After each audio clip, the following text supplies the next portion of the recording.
Hello, welcome back. I've got another good friend of mine in today, Luke Duffy. Luke, if you don't mind introducing yourself and giving us a little bit of your background and where you're coaching at, that would be great. Yes, I'm currently the head women's soccer coach at Concord University in the Mountain East Conference. So obviously, you're new on the men's side, but yeah, so it's a little conference, pretty much West Virginia schools. So yeah, Okay, and you're originally from where in England? Wakefield. Wakefield, okay. Yeah. So let's kind of start with that. Like, how did you end up in America? What was the process you went through to kind of come over here and play in college?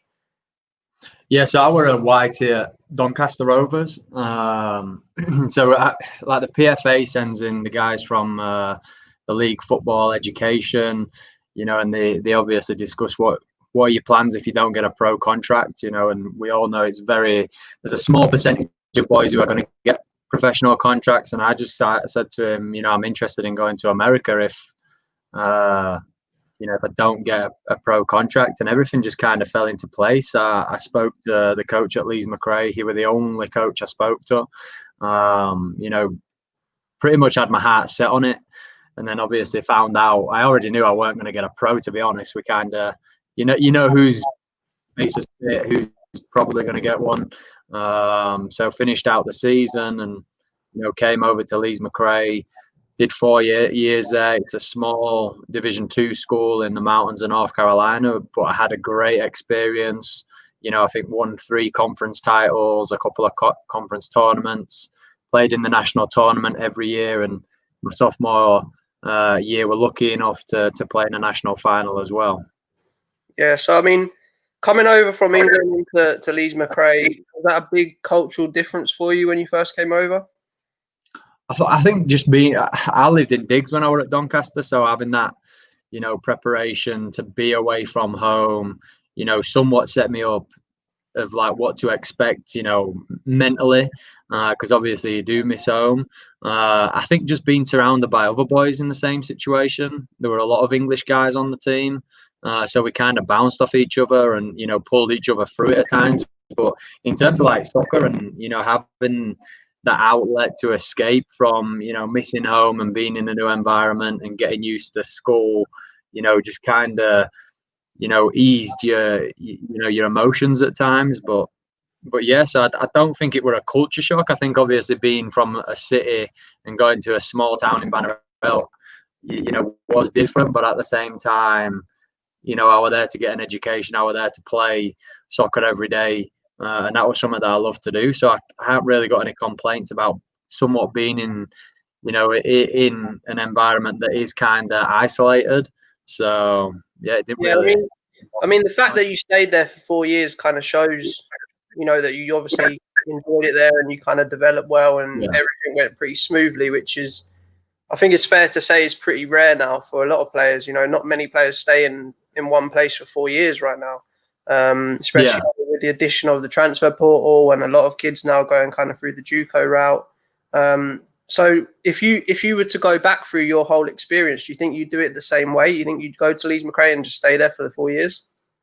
I mean, I had 3 different head coaches in my 4 years. Yeah. So I had Chris Waller, who recruited me.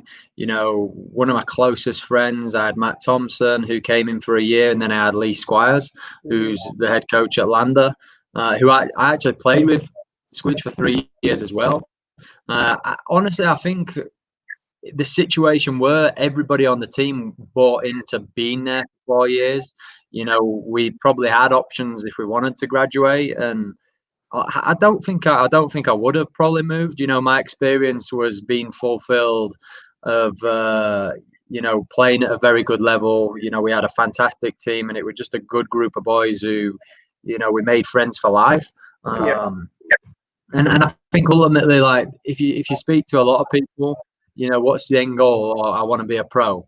If you're not going to be a pro in England, I somewhat think it's even harder to become a pro in America, just being an international, because you've got to get sponsored with a visa, and the clubs don't have that many visas anyway. So I wanted to make a living out of the game, so coaching was something that I turned to. I played PDL. I played for the Chaos one summer and had a great experience with that. But in terms of my playing experience and what I achieved, I'm very grateful for Leeds McRae. But I think your experience over 4 years to be at one place, if you buy into it and you just embrace it for what it is, it can be, very fulfilling. Yeah. But there's obvious, we see it on a yearly basis. There is a lot of people who, transfer for whatever reason, and typically they're transferring because I don't think they're transferring for a new challenge. I think it's because the challenge what they're in, they're just not ready to see it out, and it might not go the way they want that one particular year. So it's easier just to kind of turn their back on it and start anew. Yeah. It's like, I'm losing at FIFA, I'm not going to see the game out, I'm just going to press restart. Yeah. And I think it's that computer game mentality where people just move on to the next thing because it's not working where they're at right now, instead of looking at weaknesses or seeing what you need to do better and then fixing it. But you only get out what you put in, I think, as well. So you've got to buy into every aspect of it. Yeah. Okay. And you kind of led into my next question there, which is, this is more of an international question, I would say. So like, most of the boys, I don't know, girls, you coach still on the women's side now, so you might be able to help me with that. But most of the boys that come over now have the aspiration of obviously going professional. And you mentioned it is difficult, and I think a lot of the guys like yourself and myself have kind of experienced that. And how difficult do you think it is? I know you kind of explained about the visas and stuff, but what would you say is the typical percentage, if you like, of the top international players that are able to go professional over here? I'd say it's less than 5%. I mean, if you're going to be at a top 25 Division 1 program, you probably, and you can make a name for yourself at that level, you're obviously going to set yourself up, to potentially go pro and go into the draft. I don't think coming to a Division 2 program is going to hinder your chances if you're good enough to make it as a professional. It's not because you're at a Division 2 school and you're not going to get noticed. I think you've got to look at the experience in a different way. How can you play on a good USL 2 team in the summer? Can you have a good Division 2 career where you can go into a USL 2 team and make a name for yourself there, and then the following year can you do it with a different club who might have a different I guess like be a different standard, because at USL2 we know from coaching at that level, some clubs are set up massively different from others, and some clubs are just have that name behind them where they can set you up to move on and be that next level, or do have affiliations with that USL1 team that is that next step. So I don't think necessarily being at Division 2 is going to hinder anybody's chances. If you're good enough, I think you'll be found regardless of the level you're playing. Yeah. But what's the percentage of an international coming out and being at a top 25, Division 1 program is very minimal as well. So finding a solid Division 2 program who, someone like yourself, have got a lot of contacts who can get you in that USL 2 program, is massively important. But not many boys would say, for summers as well. They enjoy going home and, having a holiday, with the boys from back home. So you've got to have that elite mentality. You can't just be a good soccer player and without having that elite mentality where you have to sacrifice a few things every so often, Yeah, and that's what I was going to come into next was the summer stuff. So obviously we coached together for one summer, and the USL2 that used to be the PDL now is massive now, I think, in regards to exposure for players and even for coaches. A lot of coaches that have coached in the USL2 now have gone on to coach at really good levels. And from your experience in coaching, like, I know the demand of players that want to play in the summer is insane at the moment. Like, from your experience when you coached in the summer, was it similar? Were you getting like hundreds of emails about guys, and I mean, we had a big squad, but I'm sure if you wanted to, we could have had 200 players on the roster that summer. Yeah, I mean, I think obviously our situation was different because, you know, we were probably at one of the smaller clubs in USL2, and obviously regionally, you know, if you're going to stay and play in the summer, you want to be in a good environment as well, where, you know, Florida's attractive. You know, we always have the hindrance of trying to attract someone to come play at West Virginia, you know, and then you throw on a fee on top of that. You know, it does turn a lot of boys off, but you're right. I mean, every day I was probably getting 50 emails of people who, you know, were either recommending people or were reaching out saying they were interested. But then that 50 did whittle away when you said, you know, there's a $200 signing on fee almost, and then if you want housing, it's going to be another $300 on top of that for the summer. You know, not many boys have got $500 laying around with, you know, no option of making and or getting an income during their time here. But, you know, I felt like we built a very good team when we did it, you know, for the situation we were in.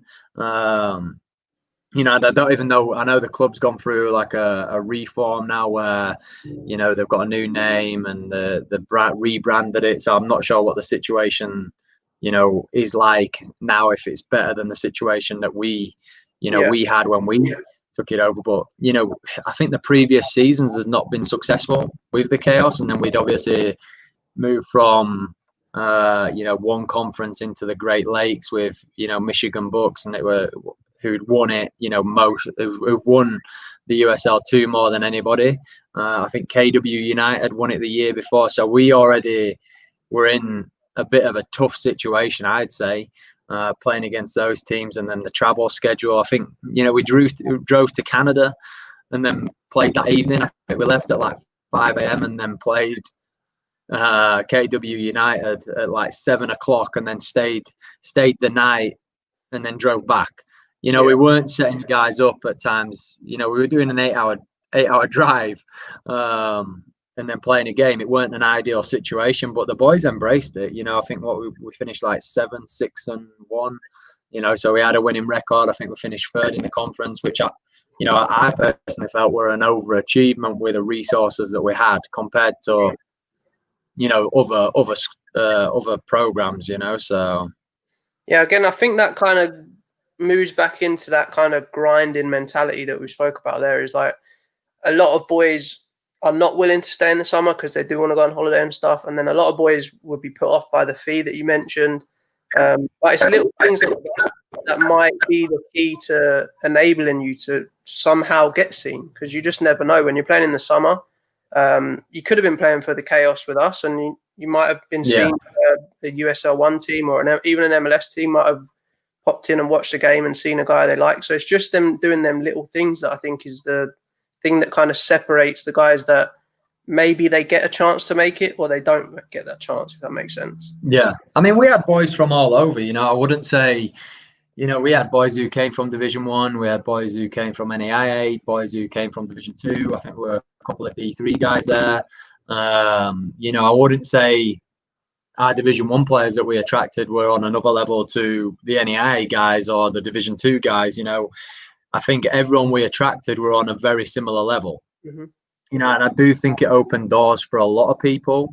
You know, I think a few of those boys that we had that summer ended up playing, you know, at a better standard the following year, just in terms of like what that club could offer them resource wise.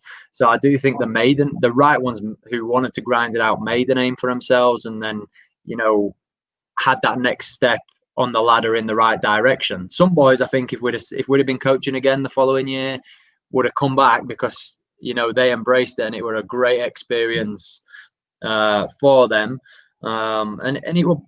I think we just had a team of boys who were cut from the same cloth as us. You know, we were willing to grind. They saw that on a daily basis. You know, we did go above and beyond for them with the situation we were in. And I think that reflected in their performances and their attitude on the field. Yep. You know, I don't think we did anything crazy tactically. You know, we just had them working hard in and out of possession and just grinded out results. So yeah, I agree with you. I think sometimes in college and maybe in the summer leagues, like, I don't want to say tactics is overrated, but it's not as essential as some coaches make it out to be, if that makes sense. I think just having that mentality together as a team and bringing in the right people that are going to buy into what you're selling pretty much is the most important thing with the season being. I don't know if you agree with me on that or not, but that's kind of my view on that. Yeah, definitely.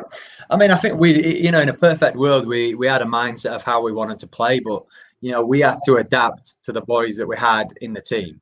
We had to adapt with whoever we were playing against. We weren't going to go and press the Michigan Bucks away from home, with a level of player that they had on their team and the resources that they had behind them. Our situation was different. We took vans, we drove vans, 5 or 6 hours, got off a van and played a game. The Bucks, when they did it, would be chartered to a game. They'd have, I think, they were looked after nutritionally. They had the best technology associated with their program. We had to set up to be hard to beat, and then try and catch teams on the counter. And for the most part, we were successful at doing that. I mean, for us, I think when we went into it, the job was to win as many games as possible and to be better than they were the year before. And we definitely did that. But ultimately, I think my mentality is the same in college. I'll do whatever it takes to win. If that means we have to smash it in behind and have runners going in behind, and that's the way to win, we're going to play that way. If we want to build through the thirds and that's the way to win, we're going to do that.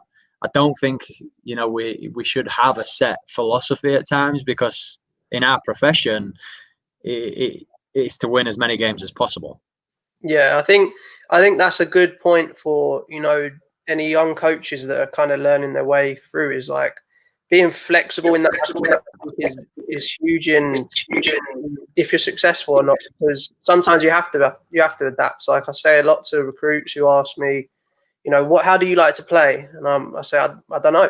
It depends. Yeah. Because my team, my first year at Northeast Texas, played completely different to my team the second year, because the guys we had were different players, and the style we played in the first year didn't fit the guys we had in the second year. So I think it, like you said, is really important to be flexible and to be able to change and adapt, like on cue, basically. Because you don't have much time. You have to be able to adapt quickly. Even in a game situation, sometimes you might notice something, and having the ability to just change stuff really quickly and adapt is what can separate you from winning or losing, really. And I think the boys see that as well, Yeah, if we can, let's jump into, so like when you finished playing at Lees McRae, you said you kind of knew you wanted to go into coaching. So how did your step into coaching happen? How did you end up at Concord? Yeah, so I mean, I graduated from Lees McRae a semester early, so then I ended up getting my OPT, which I highly recommend any international kid getting. Get your OPT, because it does open a lot of doors. Regardless if it's not the door that you want at the end. But for that first semester, I already had a GA lined up, but it was going to start in August at Lenoir University. But for that semester, in between that, I'd graduated early. I used my OPT. I worked for a guy called Andy Thompson with a company called Premier UK. Honestly, like one of the best experiences I could have ever wished for. I learned a lot from being around Andy and that company, and his contacts. And he worked with me. Knowing that I was going to move on to go be a J at Lenoir. So started in August at Lenoir, worked for a guy called Tom Gott, who's one of my best friends. Just great person to be around, who were very flexible in allowing me to do anything that I wanted. He allowed me to recruit from day one. He'd let me take sessions from day one, whilst learning from him and him giving me his input. So I think from that experience, I got my master's. I knew that coaching was for me. And I think getting your foot in the door, whatever that door may be, is important. You're not just going to walk into a job. Typically, I mean, we know from experience, it's who you know. After I graduated at Glenalrine, it was just the head coach and a GA. So I think if there'd have been an assistant in between us, my experience might have been a little bit different as well. But although I had the title of a graduate assistant, I were a full-time assistant coach. And then from there, got offered a job at Queen's. We're on the women's side for the first time, being on the women's side. Work for Katie Talbot, who's another really good close friend of mine. I think her experience of teaching me with what goes into being a head coach behind the scene, not on the field, was massively important. That's where I learned the most, I think, about being a head coach. I spent 2 years at Queen's, and then started applying for jobs to be a head coach. Didn't think I really were going to get one. We're looking at being an assistant on the men's side again at UNCG. And then Concord just kind of fell into place. I think all the graft that I did, leading up to being a club coach, being a GA, being at Queen's as an assistant, I don't know. I mean, I guess I kind of have to believe in fate because, finding the Concord job just fell into place. Yeah. When I was a GA, I think I got married, got my master's, and then had a kid within the space of a month of all each other. And then the Queen's job fell, at the right time, fell into place. And then obviously the Concord one, I think just a graft. I was married, my fantastic wife, fortunate to have her, to be honest, because, we lived in Hickory and I commuted to Charlotte every day, which were a 2-hour drive. I'd leave if we had a 6 a.m. session. I left at 4 a.m. And I might have to work a basketball game at night. I weren't getting home until 11 o'clock at night, and then doing the same thing the next day. So fortunate that my wife, we're pretty much a single parent at the time, which it's all evened itself out now because I've been pretty much a homeschool teacher for the past 3 months, which is something that I don't think I'll ever add to the resume, to be honest. Because that's that's the hardest thing I've done. But yeah, I mean, found myself at Concord and been here 4 years, and took over a program that weren't successful, and then we've gradually improved it to where we want it to be today. Yeah, I mean, what did you just win? You just won the Coach of the Year for the conference for the women's side, right? Yeah. So I mean, that was a nice surprise, to be honest. I think it's nice to be recognised, and get awards like that. But I think ultimately we trade those awards in those individual accolades to have a team championship any day. Yeah. I think I had the same mentality as a player. I was fortunate enough to be a regional player and get those accolades and All-American, but I'd trade that in to win national final. We lost in the national final, but I'd give all that stuff up, to have that national title under my belt. But yeah, I mean, nice to get accolades like that, but you ultimately coach to win, and you coach to win championships. Yeah. So let's kind of breach into an interesting topic for me. Obviously, you're coaching girls now, so like being a male coach, coaching females, how has that been for you? I done it for 6 months, and I think for me, I learned so much that is so different from coaching guys. How's that experience been for you? And would you agree that it is different than coaching guys? I know you coached the guys in the summer, obviously, for the PDL, and then back to coaching the girls. Did you notice a difference in the way you had to coach maybe between the two? I think there's a lot more stubbornness when you're coaching guys than when you're coaching, females. I think, I always believe that I have to have a female assistant on my staff, just because, they need to have someone to approach, with personal problems. And sometimes that is easier for them to approach my assistant. And they do have to be a bridge between me and my players. We invest a lot of time in our players on the field, academically, socially as well. But I think there is a stubbornness when you're coaching guys. They're a little bit more hard-headed. There is more egos that I'd say go into coaching guys, whereas the girls, you tell them to do something and they're not really going to look at you in a way where they're like, why are you making me do this? We found out at the chaos in that first week or two, we had to break down a lot of barriers of egos where, we had to prepare the guys that they were going to come up against programs that were significantly better set up than ours. And if we didn't break down those barriers, I don't think we'd have had that success. But we had to put them into place almost and be like, look, you're here for a reason, and you've got to embrace that. With the girls, I don't think my coaching style is any different.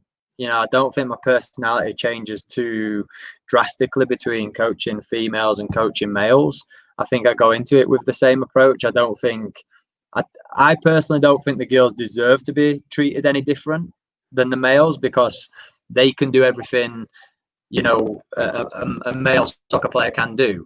They understand the game equally as good as a male soccer player. So for me, I don't think we have to adapt in a way because they're females and they're males. I think personality is where I see the biggest differences between males and females. The girls, whatever I say to them, they're going to do above and beyond. For a guy, he's going to test the water to see if he can get away with something before he eventually does it. And I think that's where you kind of I feel like when I coach guys, I have a lot more frustration towards them as players than I do when I coach the girls. And I think that's maybe me being a better set up to coach females. I don't know. I'd never write off coaching guys again. I enjoyed doing it in the summer.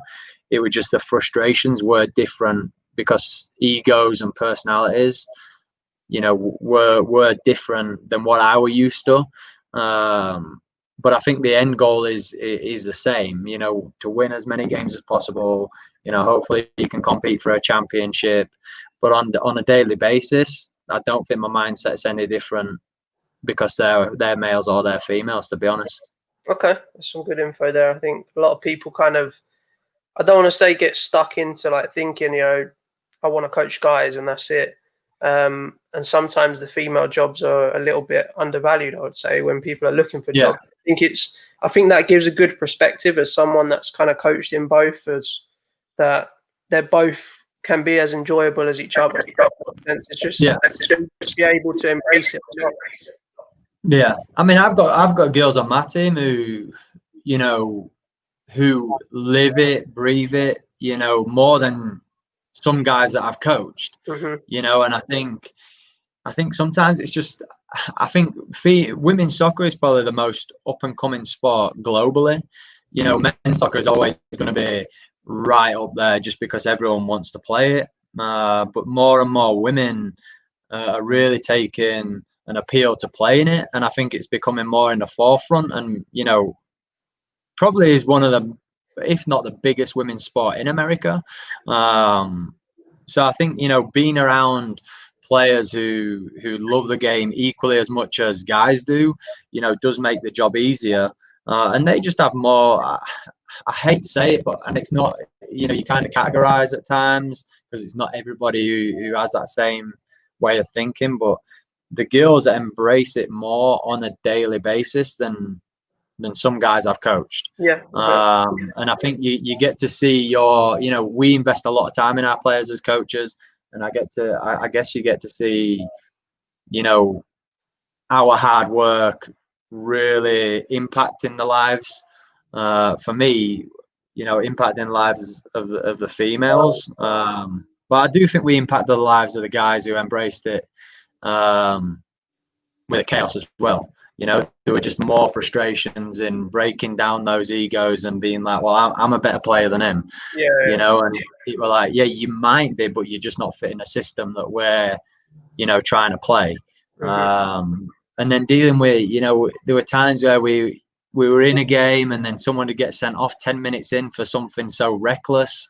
And then, we had to make a change tactically. I think I always remember it. 2 Division 1 boys, one got sent off. We made the change tactically, and the boy we took off were so frustrated towards us that he ended up quitting and leaving the team the next day.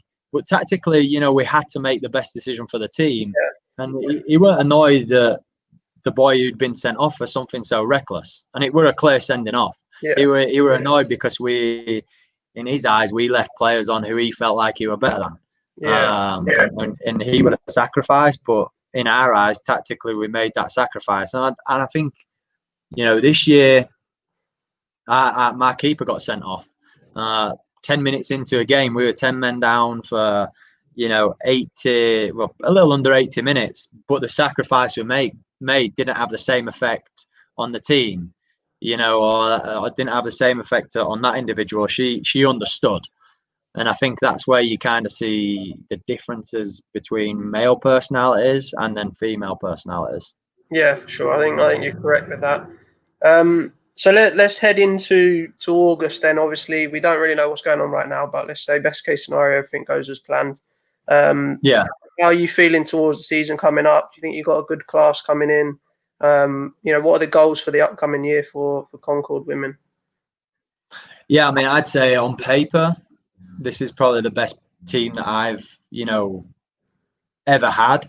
And that's no disrespect to any player that's graduated, before this class. I think they've obviously been a major part of getting to where we are now.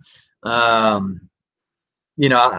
think the goal has to be to win a conference again. The goal has to be winning a conference tournament again.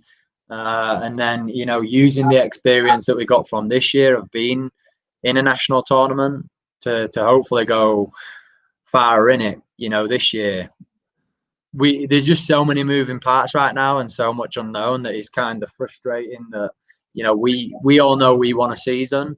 We just don't know how that season's going to look. And especially my frustrations, I think, are different because the seniors that I have in this class are my first recruiting class. Yeah. And they deserve so much to have a season, and they deserve for it to be as normal as possible. And then the incoming class we've got coming in, really excited. There's a lot of players who can impact us straight away. We brought in the most transfers we've ever brought into the program. So, we're really hoping for special things with this class. We just obviously want to make sure we have a season. Yeah, for sure. Oh, I wish you guys the best of luck. I think, you've got obviously Yannicka coming in from Texas from us. Yeah. So it'll be, even though we're in the conference, I'll be rooting for you guys apart from when you play against us. So hopefully. Yeah. She's said that about you. Yeah. Got to make sure we beat Dean's School.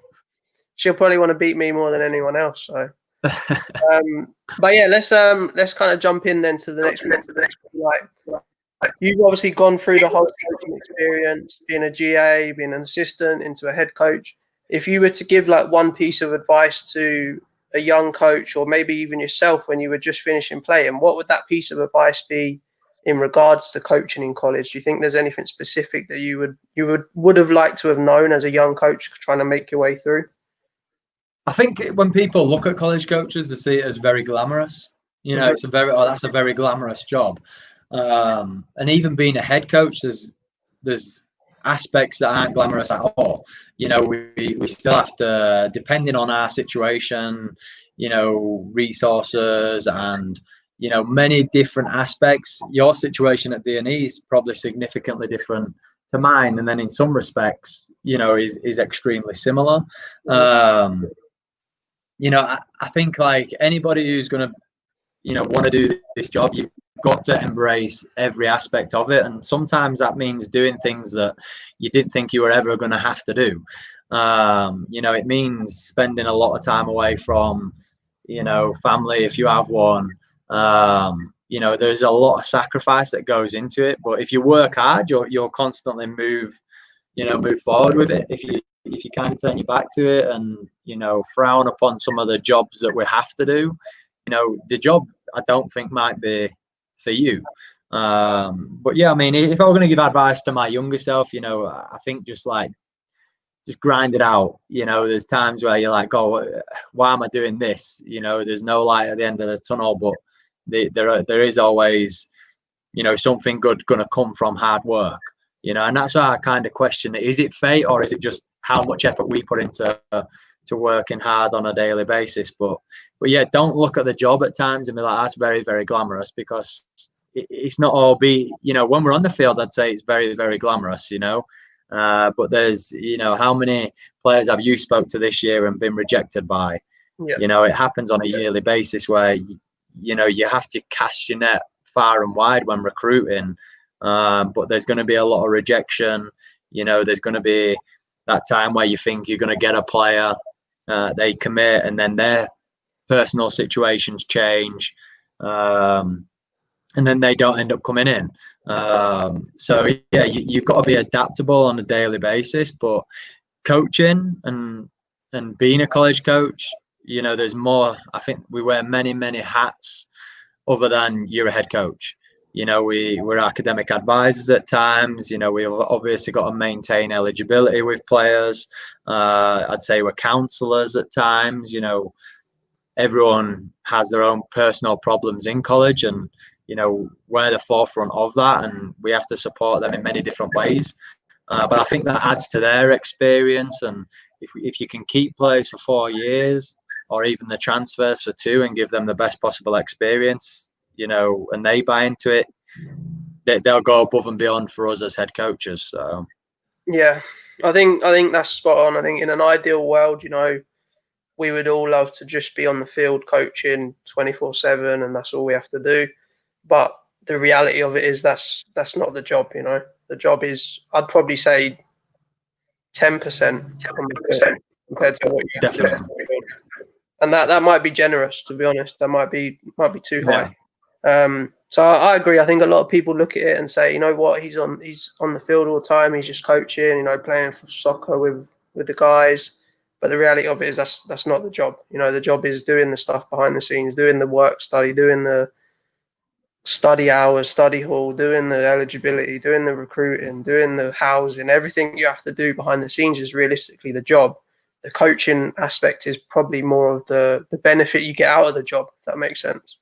So I think you hit the nail on the head there with that. I think that's some really good advice, and for anyone watching, I think definitely should take that on board if they're contemplating jumping into coaching. So that pretty much wraps up my questions for you today. I appreciate you jumping on, and I'm sure we'll be in touch anyway pretty soon when the season kicks off. Yeah, definitely, mate. Looking forward to I appreciate you having me, mate. Yeah, and we'll catch up soon, and all the best for August, and hopefully we'll see each other down the road. Yeah, you too, mate. No worries. All right, mate. Appreciate it. All right, mate. Yeah, I'll see you, mate.